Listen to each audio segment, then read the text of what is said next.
ஜெய்சாக்கா. உண்மையை சொல்லப்போனால் அக்கா வந்து எனக்கு இன்னொரு அம்மா மாதிரி. நான் படிக்கணும்னு மைண்ட் செட்டே இல்லை, ஏதோ ஒரு ஆர்வத்தில் படிச்சுட்டு வந்துட்டோம். நல்லா பிஸ்னஸ் பண்ணுறோம். எங்கள் அண்ணிய எங்கே பெருமை சேர்க்கணும். நம்ம பியூட்டிஷியன் முடிச்சிருவோம் அப்படின்ற நம்பிக்கை எனக்கு இல்லை. அந்த நம்பிக்கை கொடுத்ததே செட் பிரைடல் தான்.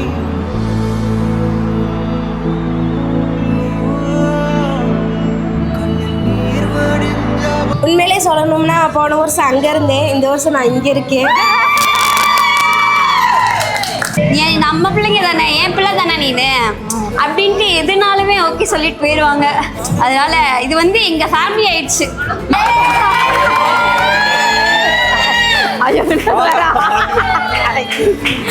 நன்றி.